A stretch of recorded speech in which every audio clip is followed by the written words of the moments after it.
Today is a fascinating Parsha. It's a Parsha Vayeishev, and there are a lot of dreams in this Parsha. Yaakov had a really special connection with his son Yosef. By this time, Yaakov now had 12 sons, but he had a unique connection with Yosef because he knew that Yosef would be the son who would bring the Jewish people forward in the divine plan of building the family and going on to fulfilling the Jewish purpose. So Joseph's path forward in life would result in bringing the Jewish people into exile in Egypt, which Jacob knew that this would be according to the prophecy that God had given to Abraham. So he knew that the Jewish people had to go into Egypt. We're going to talk a little bit why that is, had to go into exile. And Joseph had two dreams. But what was very interesting is that Jacob knew that the dreams were true dreams. Sometimes people have dreams and they know that they're true dreams. They don't understand what they are or why they are until maybe later, where they experience it. But Jacob, it says, was waiting and looking forward to Joseph's dreams to be realized. So he knew they were true, he knew they would happen, and he was waiting for them to be realized. So Jacob knew that the exile would be part of bringing the Mashiach, of bringing the Messiah, that the service of bringing the awareness of God into reality had to be done here below in the field of earthly reality, that this would be inevitable. So Egypt was a low base society, and it was there in that low place that the service of finding God in reality would be done. This exile would give the Jewish people the strength with the potential to endure the concealment of godliness that would characterize the Egyptian exile. So somehow it seemed to be that they would have to go all the way down to earth, to the low place on earth, to serve God in that low place, even though it would be difficult to do that. So why was Jacob looking forward to the beginning of exile? And the Rebbe explains that Jacob was awaking and looking forward to not to exile, but to the ultimate redemption, the redemption of Jews from exile from all time. And when the world would know that God is here and we all await this. So in other words, Jacob knew that a big step of going out of exile was going into exile. So he was waiting for it. And even though he knew that Egypt was not a pleasant place and it's not what he wanted, but he knew it would have to be like this. And so when Joseph had these dreams, Jacob knew this was on the way to having what they needed, which was to get out of exile. And that's a story in itself, which we will talk about when we get there. So interestingly, the Torah speaks about Joseph as being a successful person. What was his success? That's part of what we're going to talk about today. What was his success? And in a certain way, it's defining success. I find this fascinating. What is the source of Joseph's success? Which means, how do we get that kind of success? So this was his gift. His gift was his ability to rise to any situation, to rise to the top of any situation that he was put into. Wherever he was, whatever low situation he was in, he could rise to the top. So when his brothers sold him to slavery, he became the leader of his master's home. When he was thrown into prison, he became the administrator of the prison. Finally, he rose to become the acting leader of Egypt, which was at that time the superpower of the ancient world. So what was the secret to his success? How did Joseph remain focused, optimistic, and upbeat all the time when he was in all these difficult situations, one after another. So Joseph's brothers would mock him and call him the dreamer. Actually, Kislev, according to the Kabbalistic book Sefer Yetzirah, is the month of dreams. We are now in the month of dreams. And we see that Joseph had two dreams at the beginning of the Parsha. We'll speak about this. Later, the baker and the butler, also in this Parsha, each had a dream which Joseph explained to them. And in the next Parsha, the Pharaoh had two dreams, which Yosef was called on to explicate. And these dreams guided the story of Joseph's journey. This is very, very interesting that in this month, and what are dreams all about? Just to mention this, dreams are about trust in God. Dreams are about trust in God, that a person goes to sleep and trusts in God. And then they have dreams. Sometimes people have dreams about what happened yesterday. It's very interesting because I had a dream last night. And when I was thinking, what was the cause of that dream? That dream doesn't make any sense. And then I remembered I went to a talk last night and something specific that was said at that talk explained the meaning of the dream. And that was the message. What the rabbi had said that was quoted last night was the meaning of the message. Sometimes people have dreams that are very clearly real, and it really helps when we understand them. And sometimes they're just dreams that have to do with whatever we were thinking about yesterday. So in the beginning of this week's Torah portion, we read about the two dreams that Joseph dreamed, both with the same theme, that Joseph was destined to be the leader over his brothers.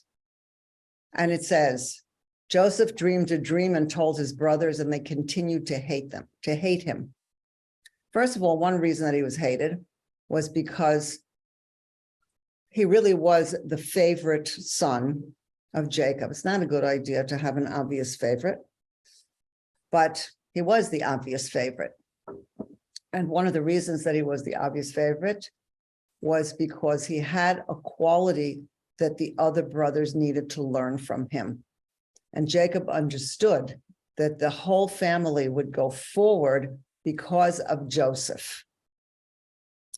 So it says, and he said to his brothers, listen now to this dream which I have dreamed. Behold, we were binding sheaves, that means groups of wheat, in the midst of the field. And behold, my sheaf arose and stood up straight. And behold, your sheaves encircled it and prostrated themselves to my sheaf. So he's telling his brothers, I stand up straight in a whole bundle, and you are going to have your bundles, but you're going to bow down to me. And he again dreamed another dream, and he related to his brothers. And he said, behold, I have dreamed another dream, and behold, the sun, the moon, and 11 stars were prostrating themselves to me. That means his mother, his father, and his brothers. Actually, Rashi comments because Rachel, who was Yosef's mother, had already passed away, but Bilhah, who was connected to Rachel, raised him like a son. And so that was who it was referring to.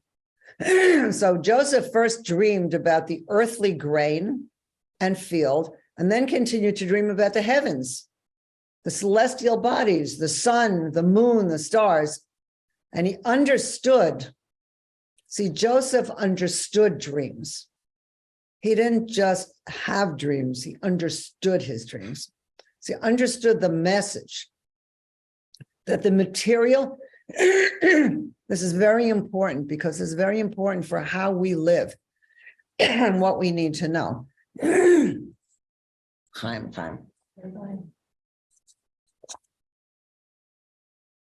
That the material and the spiritual are not two separate entities, but rather two layers of the same reality.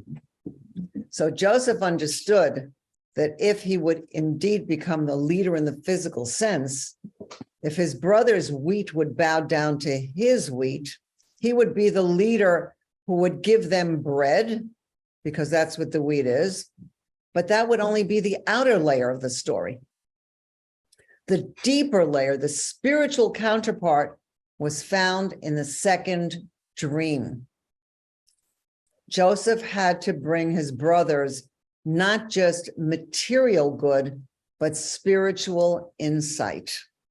And this is spiritual insight that you will see really saved Joseph and helped him to become who he became. And it's something that we need to learn also. So what is the spiritual insight? Now we're going to get there.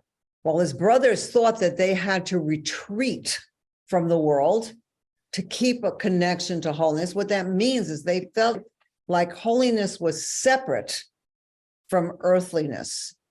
And the brothers felt like they had to stay separate. Otherwise, they wouldn't be able to live in a holy way. And Joseph had to share with them his unique ability to remain loyal to holiness, even while he was involved in the world, even in the heart of the Egyptian economy and culture. So he had a completely different message for them. They thought that they had to stay holy out there. But Joseph's message was, you can stay holy in here, and you can stay holy in what you're doing, where you are, wherever it is, even in a world that is not very developed. So what that means is that we would have to live in two planes at the same time. Within every earthly scenario, this is very important, within every earthly scenario, we have to seek the inner layer, the spark of heaven that is the purpose of the experience. What that means is where we are in the world, we have to look for God. And what is the inner spark of heaven that's the purpose of this existence? Why am I here? What is going on? What is it that God wants from me? What is it that God is showing me right now? So because of this, Joseph's spirit could not be crushed, because no matter what was going on, no matter the circumstance, Joseph understood that there is celestial energy right here, even in what appears to be a desolate earthly reality in the field. So wherever we are right now, we could look for what is the holy purpose of our being here? What is the celestial spark that needs to be elevated right here in this place right now? So whether he was a slave in his master's home, or worse, he was in prison, his spirit remained high. So he understood that reality is layered, that under the first dream lay the second dream, that there had to be a deeper purpose in the physical existence. In other words, the first dream was on the earth, in the field. The second dream was the celestial bodies, meaning his mother and his father, the sun and the moon and the brothers bowing down to him, but celestial. So the message was that it's really the same dream. His family is bowing down to him, but the second one has the sun and the moon, the celestial beings, all bowing down, saying there is one layer on top of another, that we have to bring down to earth the celestial layer into the physical one, so we could find it right here and right now. So the Torah is giving us this ability to find the good in every situation, to find the spark of opportunity in every challenge. So it's, what does God want me to do here? Why did God put me here? So even while we're down here in the world, in the field, we're living a transcendent heavenly experience. So we have to find that. We have to look for what is the experience. So let's understand this a little more deeply. There was a conflict between Joseph and his brothers that went on for a long time. That's a whole history in itself. And when he told them the dream, this was a metaphor for the purpose of the Jew on the earth, which is that when we look around in the world, we often experience the world as concealing the truth of the one God. Sometimes we look around and say, how are we supposed to find God over here with this mess? But what this whole story is about, and the whole dreams, is we have to, within what doesn't look so good, find what is the purpose for this. What is it that God is showing right here, right now, that if I look for it, I'm going to find it? So we see that there is some kind of disconnect in the world that somehow we're supposed to connect. What's the disconnect? The world was created by divine speech. God spoke and the world came into being. God said, let there be light, let there be a firmament. In other words, there were nice, clean sentences, clear sentences, but somewhere along the way, the breaking of the vessels occurred and the sentences and the words were separated from each other. And as a result, the meaning and the purpose was not so clear in the world. So what happened was that there used to be clear sentences, and now it seems like there are a lot of random fragmented layers and levels.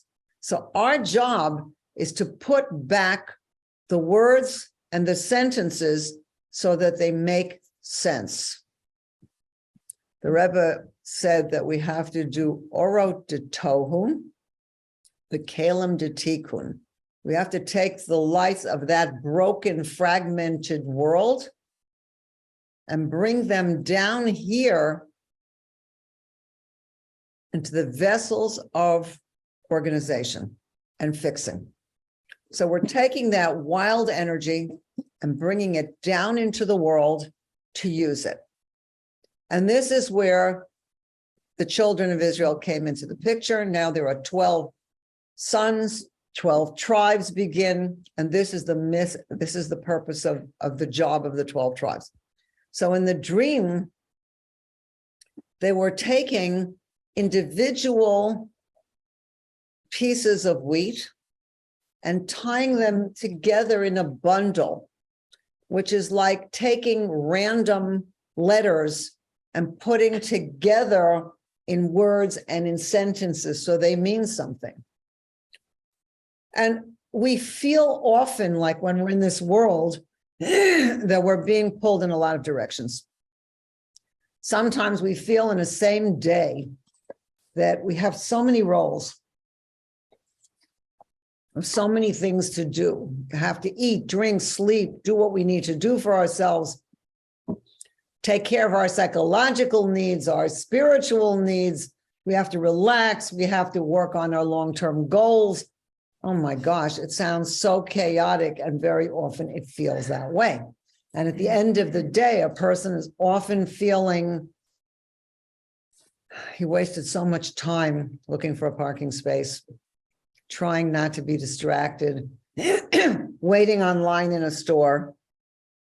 And he feels like, what's he accomplishing? And he feels everything's all over the place.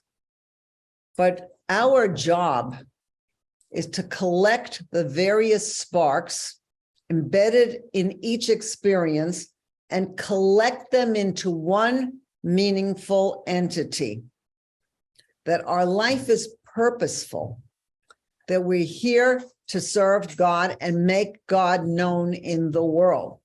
So hopefully what we're able to do is, instead of seeing the day as a bunch of scattered letters, of moments that seem mundane and trivial, that we string them together in one sentence, and we spend our time bundling sheaves of wheat, taking individual stalks, and revealing that they could be bound together in a common purpose. So this is our job, also to recognize that there doesn't need to be a dichotomy between body and soul, that life does not have to be a collection of meaningless fragments, that everything we do, every moment, can be an expression of the same intention, to fill our lives and the lives of the people around us with a unified purpose, and to fill the world with goodness and kindness. So we do this by binding the scattered stalks of wheat, by revealing the spark of holiness in every experience, organizing the letters and allowing them to express the message that all of the world is an expression of the divine oneness. When we feel that way about our day, then we also feel that we have oneness in the day, and its purpose is to reveal the oneness of God. That's what this is really showing, that this is our purpose, and that's what we need to work on. So we're working on revealing the spark of holiness in every experience, organizing the letters, and allowing them to express the meaningfulness in the world. But a lot of times we don't see that. We feel like the body and the soul don't feel so together, and God's oneness and the chaos in the world don't feel so together. And it feels, how are we supposed to integrate all this? And that's the question. How can we live this? So the question is, how can we live this? So we see this in what Joseph did, but the question in seeing how he did it is to tell us how we can do it. So in the 1700s, the Baal Shem Tov awakened the world to Chassidism. And at the center of Hasidic philosophy, there is a principle that he placed as being very essential, and that's called Hashgacha Pratit, meaning divine providence. That belief is that God is really in charge, managing every detail of our lives. So if each of us believes in Hashgacha Pratit, then I believe that I am here because God placed me here in this moment, in this place with these people. And that's what God wants, otherwise it wouldn't be happening. So the Baal Shem Tov taught that the true understanding of Hashgacha doesn't mean that we become passive and say, I can't do anything. We have to make it better so that it works better. But we do this using our free will and our gifts to go forward. So the Torah's description of Joseph makes it clear that he was a man with absolute commitment to his belief in God, but also in his belief in divine providence. This is fascinating. When Joseph reveals his identity in the next parsha to his brothers, he helps them to get over their guilt that they sold him into slavery. And he shares with them his attitude about being sold. And this is what he says. But now, do not be sad. Let it not trouble you that you sold me here. For it was to preserve life that God sent me before you. So he doesn't look at himself as sold. He looks at himself as sent by God. Now, it's true that they did take him and sell him. That is true. And he says, that there have been 2 years of famine. And so God sent me before you to make for you a remnant in the land and to preserve it for you for a great deliverance. So he's saying, God sent me here for a purpose. I'm not angry at you because you didn't You think, oh, yeah, you sold me. That's true. But I wasn't sold. I was sent by God. So he looks at the inner purpose, not just the outer purpose. If he looks only at the outer purpose, there's no way out of it. Yeah, they sold him into slavery. But if he looks at the inner purpose of it, he says that was the means through which I came here. But what actually happened was that God wanted me to come here. So he made it happen through this. Now, in his mind, it was only God that was directing his destiny, nothing else. Joseph's time in Egypt went from bad to worse. Initially, he was sold to Potiphar, an Egyptian dignitary, where he was very successful. Then he was arrested, and his alleged crime was fabricated by Potiphar's wife as revenge for Joseph rejecting her advances. And then Joseph was forced to sit in prison for years. What we're going to talk about in this moment is his attitude. How did he continue to have the attitude that he expresses in the next Parsha? I was sent, not sold. God sent me. There he is at the bottom of the Egyptian society. Prisons are not nice, and not the highest people in that low society were there. And that's where he was. But all the while, wherever he was, Joseph remained true to his belief that God was steering the course of his life, and there was meaning behind the chaos. That's the work. To keep working on seeing that wherever we are and whatever the situation is, there is divine providence in this. God placed us here for a purpose.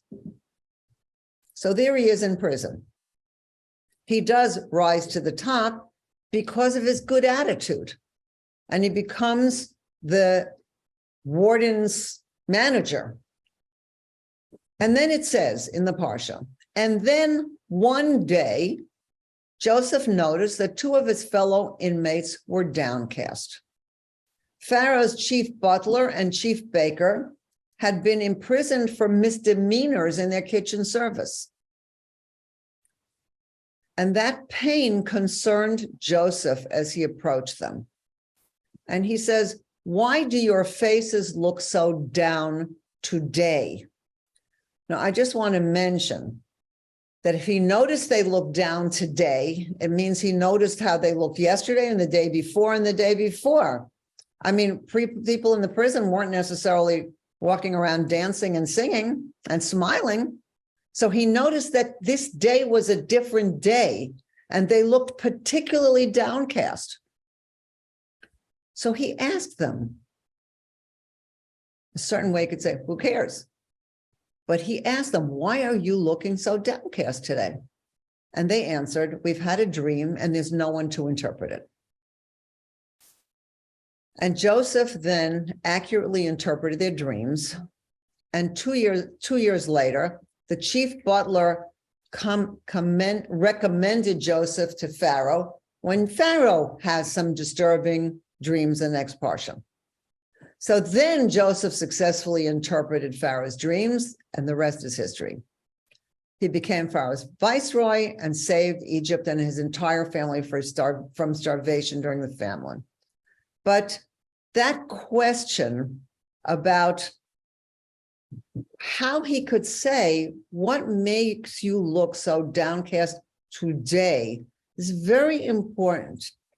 If Joseph would have felt helpless and bitter, the way almost anyone in his position would feel, he would have been incapable of responding to anyone's pain but his own.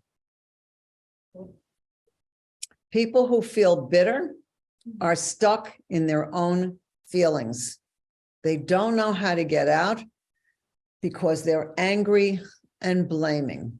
And angry people don't notice other people who are hurting because it's all about them. And why would Joseph have anyway reached out to the employees of a government that wrongfully imprisoned him. They didn't ask him. He didn't have a trial. Mrs. Somebody Special over there said he did this, even though it wasn't true. And there he was. But Joseph wasn't angry. Why wasn't he angry? He wasn't angry at any of these people. Not at the government, not at Potiphar's wife, not at his brothers. He wasn't angry. And because of this, he kept his serenity even in jail. This was because of his belief in divine providence. God is with him at all times. When we believe God is with me at all times, God is taking care of me. God is guiding me. Okay, God brought me to this place. I don't understand this situation. I don't know why it's like that. Okay, so you could say, okay, it's like that because he and she and they and this. No, but understand a deeper position. Why would God make this situation and place me here with this situation going on? And when we say that's the inner aspect, like the second dream, that there's some kind of godliness, there's always godliness in whatever situation we're in. And when we remember that and say, God created this situation for me to find God in the situation, then what happens is we're not looking out there at the people and the stuff and the drama. We're looking at what would God like from me? What is it God wants me to find in this situation? How can I reveal the godliness? And then, as we see with Joseph, he was able to keep his serenity wherever he was, even in jail. So because of this, Joseph was in tune with another person's pain. And he was therefore able to do one little act of goodness and kindness. So we get the idea that he did acts of goodness and kindness often, because he could see, what is it God would like me to do in this moment? Why am I in this situation right now? And he could choose that. But he didn't know that this particular act of goodness and kindness would change the world.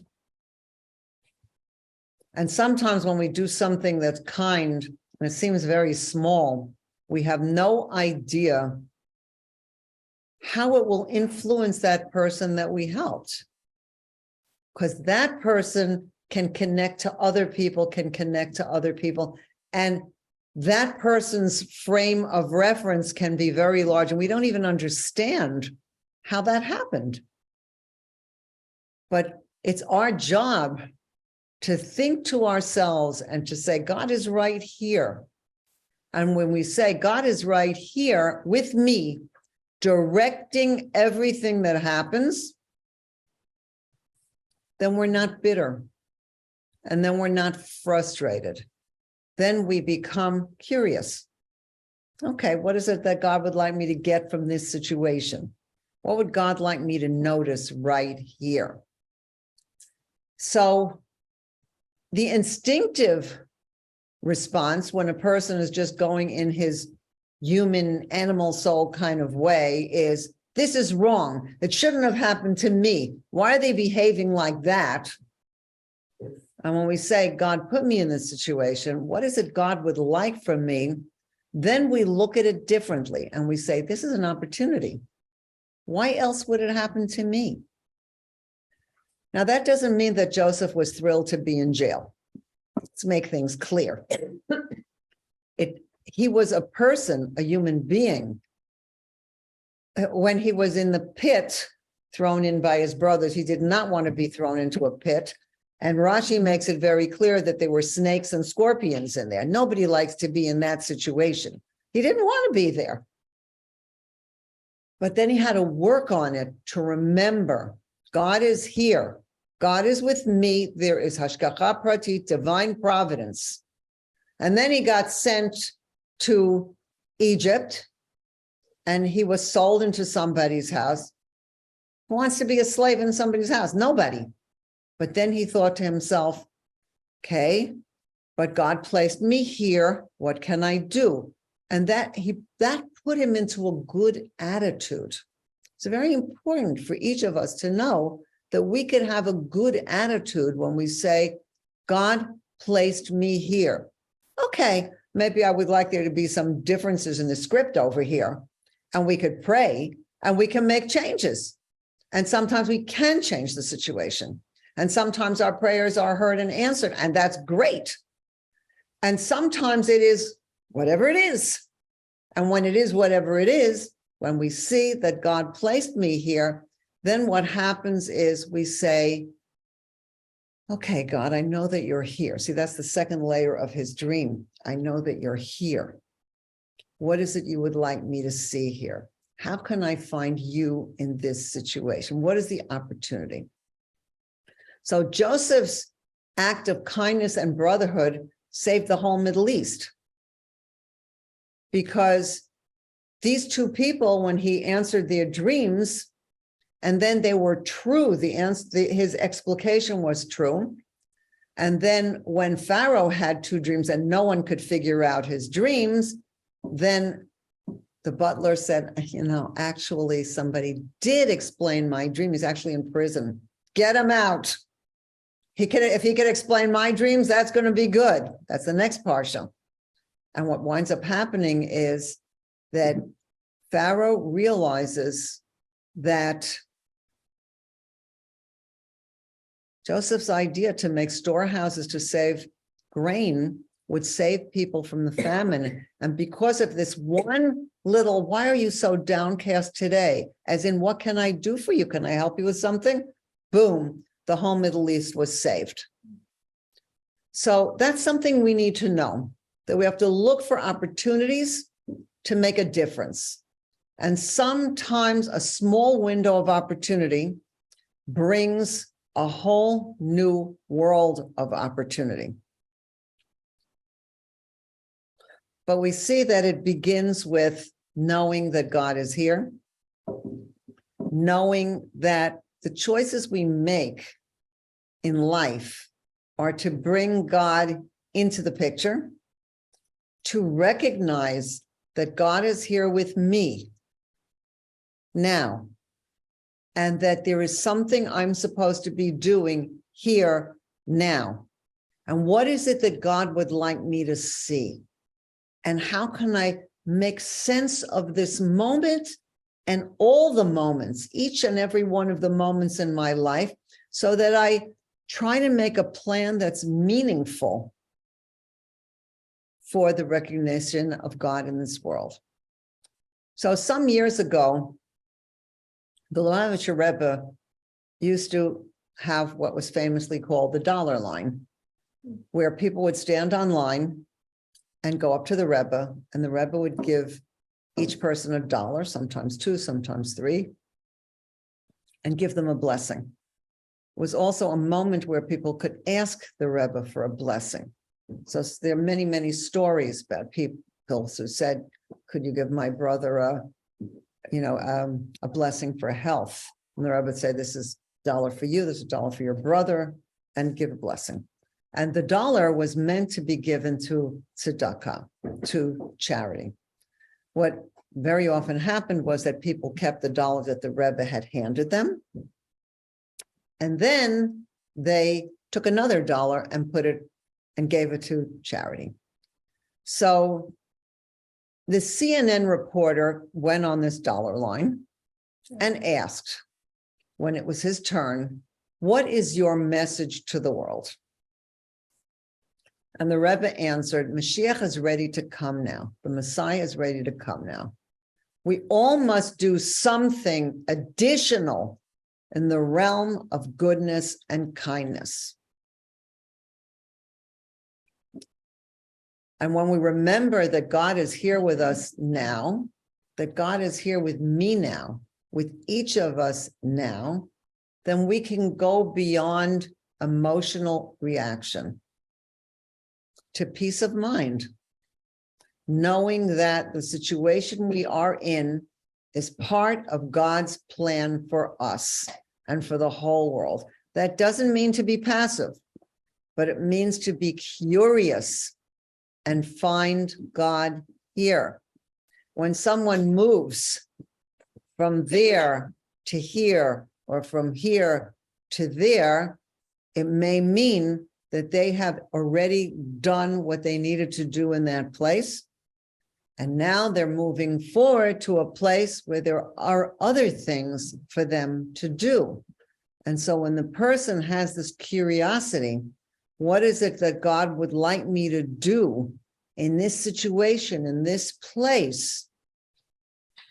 Then what happens is that we're curious and we find God there. So in this world, we have opportunities to reveal and act in ways that show that God is here. So when we have one of those moments where we're saying, oh my gosh, what is going on in this moment? We have to remember that God brought me to this moment. And what is it that God would like from me? And how can I find God here? And then the moment becomes a meaningful moment. And when we start to look at life in this way, we become more organized. Organized in the sense of saying, okay, I have a list. I have to do this, this, this, this, this, but they're all part of one picture of recognizing God and doing what will bring godliness out into the world. So may we all recognize this and know this and have inner peace and recognize divine providence wherever we are. Yeah.